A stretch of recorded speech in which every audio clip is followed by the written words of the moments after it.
ভাইজান সামনের মাসে আমার ফাইনাল পরীক্ষা। পরীক্ষা আমি কি করব? ফর্ম ফিল আপ করা লাগবে। কয় টাকা লাগবে? 9-10 হাজার। এত টাকা আমার কাছে দেওয়া সম্ভব না। ভাইজান আমি যদি ফর্ম ফিল আপটা না করতে পারি তাহলে এবার পরীক্ষাটা দিতে পারবো? যতদিন পারছি দিয়েছি তো, এখন আমার সামর্থ্য নেই, এখন আমি আর দিতে পারবো না। ভাবতেছি এবারের ফাইনালটা দিয়ে পড়াশোনায় বন্ধ করে দিই। কোন রকম এবারের ফর্ম ফিল আপের টাকাটা হইলে না না, পড়াশোনা তোমার বন্ধ করা লাগবে না। বিয়ে বিয়ে দিয়ে সব পড়ো, মাথার উপরে তো বড় ভাই আছে। হ্যালো, না খাও তোমরা। আবির, তোমার যদি টাকা লাগে তুমি আমার কাছ থেকে নিবা। আমার আব্বা যেই টাকা দেয় সেই টাকা খরচ করার পর আরো 3 জন পড়াশোনা করতে পারবো। তোমার কাছ থেকে টাকা নিলে তো সেই টাকার ফেরত নেও না। এইটা কেমন কথা? আমি কি তোমার ধার দেয় যে ফেরত নিমু? মার বয়স্ক ভাতার টাকা দিয়ে যে ফর্ম ফিল আপ করবা, তখন নিজের কাছে ছোট লাগবো না? কি কথা কও না কেন? লাগবে না, লাগবে। মার কাছ থেকে কত টাকা নিছো? 2500। ধরো এই টাকাটা রাখো, এত টাকা দিয়ে আমি কি করবো? ফর্ম ফিল আপ করবা। ফর্ম ফিল আপ করতে তো এত টাকা লাগবে না। না লাগবে, এই টাকাটা বাঁচবো, এটা দিয়া একটা সুন্দর জামা কাপড় কিনি হয়েছে। আর ইমোশনাল হওয়া লাগবে না, আমি তো আছি নাকি?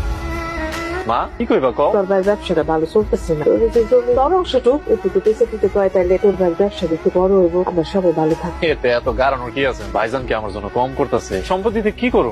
তাহলে তো হয়েই গেল। ভাইজান 3-4টা চাকরির আবেদন করতে হবে। 500 টাকা লাগবে ভাইজান। না রে ভাই, এখন আমার কাছে 500 টাকা মানে 5 লাখ টাকা সমান। এখন থেকে নিজের রাস্তা নিজে পাইছি। আমি তো কবে থেকেই শুনতেছি চাকরি কি আর হয় না তোমার, নাকি কৌশলে ভাইয়ের টাকা নষ্ট করা। আমরা তো পড়াশোনা করছি, এত কারি টাকা লাগে না আমার। আমার মনে হয় না যে আমি আর চাকরি পাম। চলো না আমরা দুজনে পালাই যাই। কি কইতেছো তুমি সব? তারা ছাড়া আমার আর উপায় আছে? আমার লাইফে যে কি হইব আমি নিজেও জানি। মতো পড়াশোনাটা করো, দেখবে একটা না একটা গতি ঠিকই। তোমার খরচের টাকা যা লাগে আমি তুমি আর কত দিবা আমারে কও? আনিতে পারলে আমার হারানোর জন্য প্রস্তুতি নাও।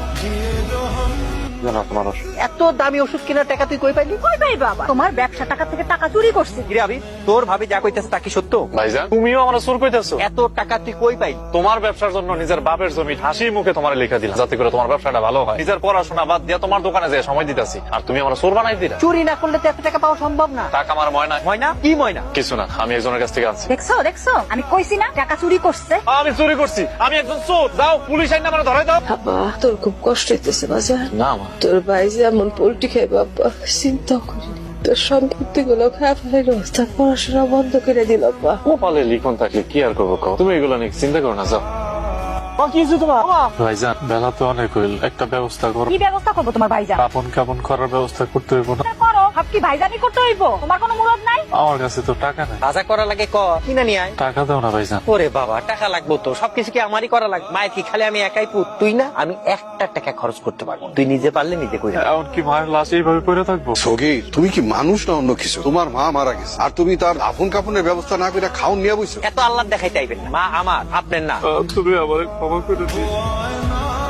তুই বের হয় এই বাড়ি থেকে। কি কইতেছো ভাই? আমার বাড়ি থেকে আমি বের হয়ে যাবো? কোনটা তোর ঘর? এই বাড়িতে তোর কোনো ঘর নাই। আমার বাড়িতে আমার কোনো ঘর নাই। এটা যে তোর বাড়ি, এই কথা তোরে কে কইল? যে আমার নামে জমি লেখা দিছ, সেটা ভুলে গেছো? ভাইজান কি কইতেছো?